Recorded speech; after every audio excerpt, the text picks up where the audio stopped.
I have a book-related video, book reviews, and I haven't done one since June because from my notes, I have books to tell you about since July to right now. So my 2025 goal of doing a monthly recap on what I read was an absolute failure, and this video proves it. Do I still want to attempt it in 2026? I do. There was a lot of health things this year and just a lot of me putting it off because I felt it was inconveniencing everyone for me to go do it. So we're going to try again in 2026. Root for me, because I'm not a fan of needing to remember things that far back. But let's give it a whirl. I have a laptop here so that I could read synopses of the books that were on my Kindle, because my Kindle's so old it doesn't support you bringing up information about the book. I have my notes that tell me when I read something, when, where, how. I have the books themselves. I'm all set. So let's do this. July, I read one book, and that was A Most Agreeable Murder by Julia Seals. I read this from June 27th to July 15th, and it took me a while to get into it, but once I got into it, I thoroughly enjoyed it. I found this at Goodwill. What caught my attention was the cover. And it is the first in a series, and I do want to get the second one. I think there's only one more so far in the series, and I do want to get it. This book is not left off on a cliffhanger so that it's like, oh, I gotta read the second one. But I just enjoyed the characters and do want to revisit them. I gave this book 5 stars, and I'm going to put it maybe in my number 2 slot of the year for reading. But let me share with you what it's about. Feisty, passionate Beatrice Steele has never fit the definition of a true lady, at least not according to the strict code of conduct that reigns in Shropshire, her small English township. She is terrible at needlework, she has absolutely no musical ability, and her artwork is so bad it frightens people. Nevertheless, she lives a perfectly agreeable life with her marriage-scheming mother, prankster father, and 2 younger sisters, beautiful Louisa and forgettable Mary. But Beatrice harbors a dark secret. She is obsessed with the crime cases she reads about in the newspaper. If anyone in her etiquette-obsessed community found out, she'd be deemed a morbid creep and banished from respectable society forever. The synopsis goes on. I don't think I need to read it all. But if you are into, we'll say, Pride and Prejudice time period, you are into true crime, especially maybe true crime of Victorian time, and if you just like a good spoof, I think you would enjoy this. If you like any of those or all of them. Kind of look at it as Clue, the movie, but, back then. It's fun. It's a fun read. I do recommend it. That's it for July. So now we're moving on to August. The book I read in August was First Impressions, a novel of old books, unexpected love, and Jane Austen by Charlie Lovett. I downloaded this as a free Prime read on my Kindle on December 13th, 2023. So if you've been here around long enough, that's a fairly recent read for me, because I'm known to read those free books I got a decade or more ago. I read this from July 16th through August 11th, and I gave it 3 stars. I very rarely give books lower than 3. I have to really be irritated by a book. Otherwise, 3 is a baseline of I give credit to the author. It was okay. And that's about it. And that pretty much sums up this book. I looked forward to reading it. I do love some modern day crossover to Jane Austen, be it similar storylines or people, discovering themselves through Jane Austen works. I enjoy those stories. And this one tried. bless its heart. But all that kept going through my mind was this author just didn't write women well. That's really all I kept thinking about. But I'm looking at the synopsis on my laptop, so bear with me as I'm turning my head. But it says, book lover and Austen enthusiast Sophie Collingwood has recently taken a job at an antiquarian?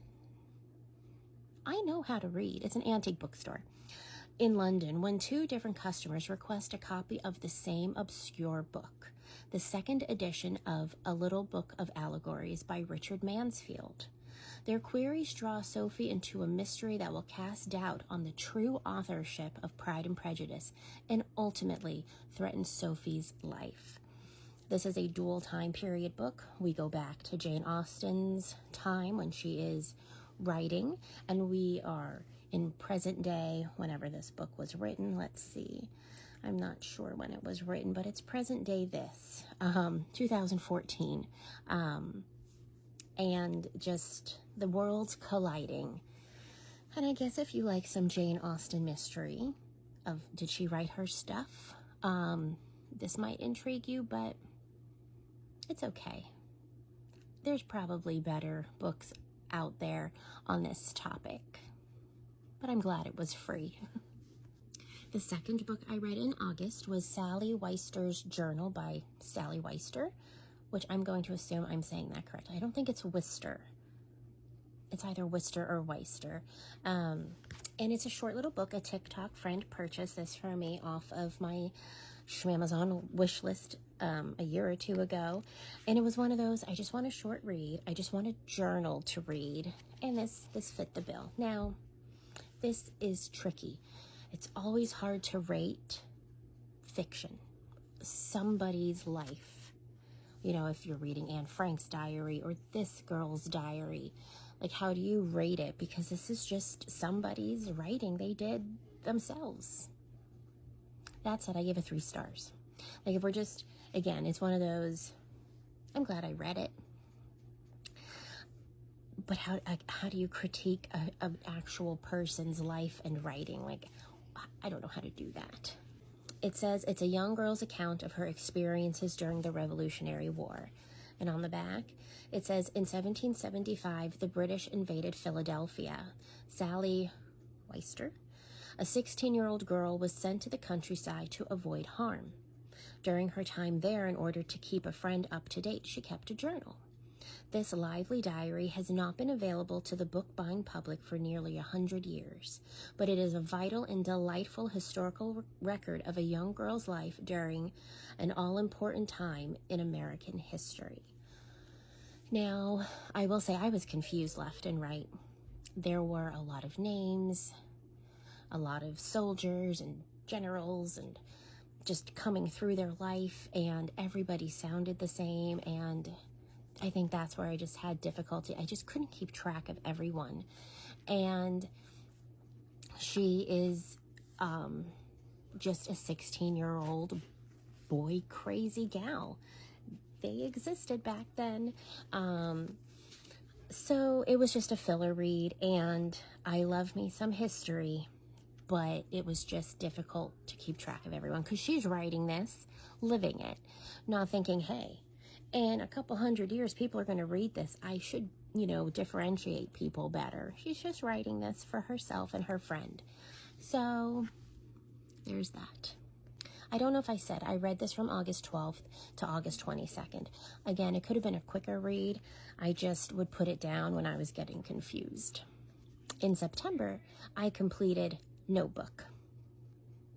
So there's that. The book I read and finished in October was Twin Willows by Kay Cornelius, and this was another Kindle read, an Amazon Prime free read that I downloaded on August 31st, 2024. And what's so interesting is the Kindle version of it isn't available anymore online. It takes you to the mass market paperback version, which is a very different cover than what I see as the Kindle owner. The paperback version is one of those romance covers, if you know what I mean. And my cover that I saw when I purchased this book is nothing like this. And I gave it 2 stars. And I know I said I rarely give books 2 stars, but this book irritated me to no end. It was The Parent Trap, but annoying. Let me read the synopsis. It's a quick one. A sweeping historical romance follows Anna Willow McKnight as she travels to the untamed Kentucky Territory, where she is reunited with Stuart, a courageous soldier who sets her aflame with passion. And as tensions grow between the settlers and the Indians, Anna comes face to face with her unknown twin sister. I gave no spoiler. You know it from the beginning. And the synopsis I read for the Kindle was nothing like that. But yeah, she has an unknown twin sister who is a Native American Indian raised. They are half Native American, half Scottish. And it's one of those, what are the odds? What are the odds at this moment that they collide in each other's worlds? I don't know. I put this book down quite often, infuriated. My family, my husband, and my kids saw me in the morning when I was doing my reading going, I can't do this. I can't do this. But I have to finish it because I'm too far in. I don't recommend this one.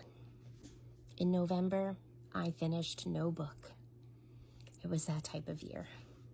I was just getting organized and saw on the romance cover paperback version of Twin Willows that I just talked about, the little blurb on the cover where the guy's chest is half shown and the woman is the damsel in distress. And it says, in a dangerous land, a young woman discovers a sister she's never known and the love she's always desired. And honestly, it doesn't really fit the vibe of the book either. I don't know, this book is confused in what it wants to be, I think. Anyway, moving along. In December, this current month, I am done with my reading for the month, so I'm able to do this wrap-up. So first, I finished The Red Queen by Philippa Gregory. And I just got this book over the summer, used from the library. And I read it really because it was just on top of my big box of books to read, and I didn't have to go digging. It was just like I reached in, I was like, got it, okay. I hit that point of reading. And I purchased it from the library to support the library, but also it's just nostalgic to read anything by her because as I was transitioning from juvenile, young adult historical fictions, I found her reading, the Other Boleyn Girl and all of those books. So I said, let's revisit my past. This is number 3 in the series, but it reads standalone. I don't think it's necessary to read anything before or after. It just builds upon one another if you do, but it's fine on its own. And I read it from October 26th through December 19th. And I did not read every day, and that's why it took a while. That was during my son's serum sickness and my kids being sick and UTIs just invading everyone here. So I picked up pace with this book at the top of December, really. But let's get into what this book is about, and I apologize outright if I butcher any of these names. My brain's just not working today. Heiress to the Red Rose of Lancaster, Margaret Beaufort never surrenders her belief that her house is the true ruler of England.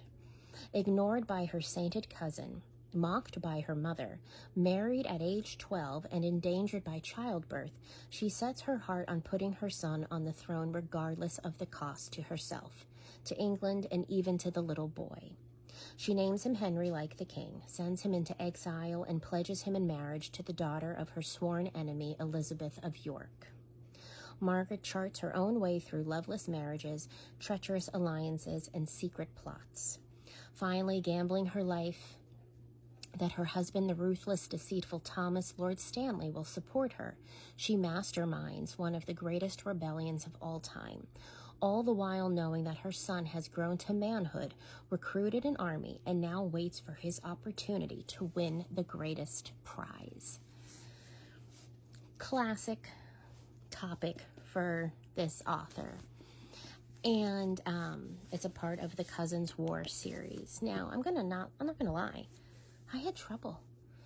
And I don't know if when I read her stuff in the past, if I had trouble keeping track of everyone, or is it age?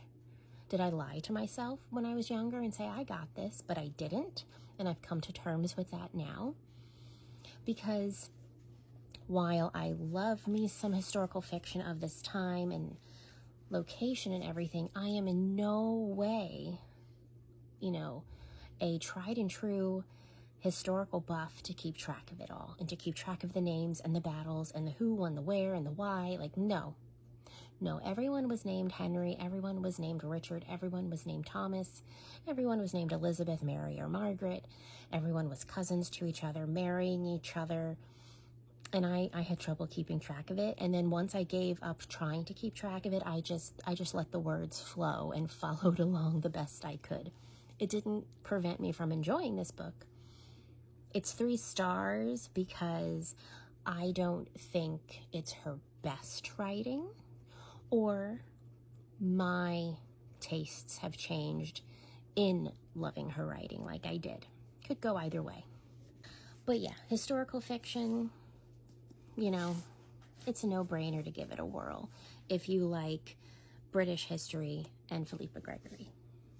Now, because I finished that on December 19th, I knew I would not finish a full-fledged novel in time. So I went to the short stories I had on my Kindle to fill up my time and book list. And I kind of regret it. This first short story that I read to fill my time up with was The Lover by Sylvia Moreno Garcia. And this was another Amazon Prime free read. I think it was one of those, hey, if you download the Prime Reads, you get this free bonus short story deal. And I downloaded it on October 27th, 2023, another recent one for me. I read it from December 20th to December 26th and gave it 2 stars. Yep, another 2-star. Let me read you the synopsis. Judith knows her sister Alice is the pretty one, but that doesn't stop her from wishing for love. When a handsome and gentlemanly hunter appears in their village seeking lodging from the cold, she believes her lover has finally arrived. He does indeed choose to stay, but is Alice's husband, not her own. When another stranger comes out of the woods looking every bit a vagrant, he offers Judith something mysterious and enticing. Again, reason and decency, she welcomes, it's against reason and decency, she welcomes both men into her life in different ways. As forbidden longings ensnare each of them, an unrelenting winter storm and an invasive wolf on the prowl have everyone on edge and ravenous. By spring thaw, will any of their hungers be satisfied? It's not smut. But man, that reads like it could. It says this is a wickedly sensuous short story. Maybe by insinuation, but not outright bluntly. You have the forlorn sister, the Cinderella sister, who does not get the love she wants, but gets revenge on him and finds out who her true love is. And then it ends. And that's okay. It's okay. Ooh, a motorcycle. It's okay that it abruptly ends. I was not left wanting more. I was not left thinking, ooh, this should be a longer novel. No, we're good. Shut that Kindle off and move on. So that wraps that up. Whatever. And because apparently I'm a glutton for punishment, I sought out another short story to read since I was left bookless come the 27th. And I started another Amazon Prime free read bonus short story, Bad Date by Ellery Lloyd.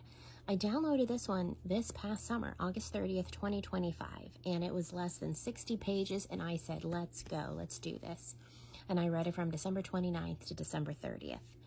Could have finished it in a day, but I had better things to do, like anything else. But let's get into what this one's about. Faye Roper is a divorced single mom and a globally famous actress. She's also unlucky in love. Maybe because the last thing Faye wants in a man is yet another superfan. But somehow every time she has a boyfriend who isn't a stalker, he abruptly disappears from her life. With the help of her best friend and right-hand woman Poppy, Faye decides to change the game and join an exclusive new dating app under a false identity. A subscriber named Oliver takes the bait, but Oliver likes to play games too, and only one of them will win. I've concluded maybe I just don't like short stories. Have I ever liked one in the past? I'm not sure. My biggest problem with this was the writing. If you can't tell, I gave this 2 stars.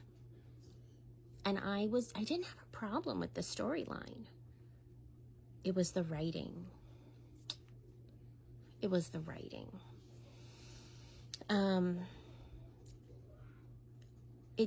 This apparently, the author is actually a husband-wife duo, and maybe they should not write together.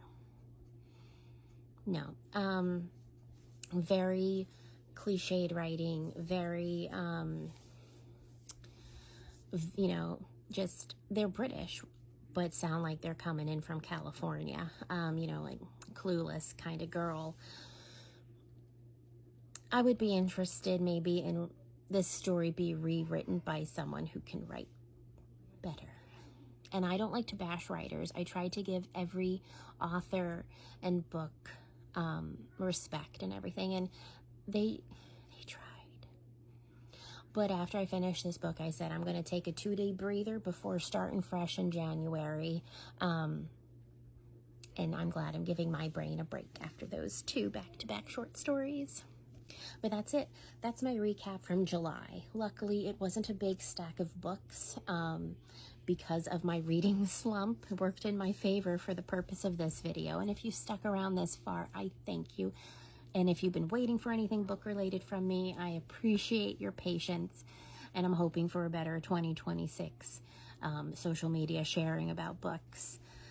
But yeah, I will do a recap of my 2025 reading in a separate video, but this was just wrapping up everything I have read since July. So if you had a good reading year, I'm so happy for you. If you have any reading goals, I hope you accomplish them in the new year.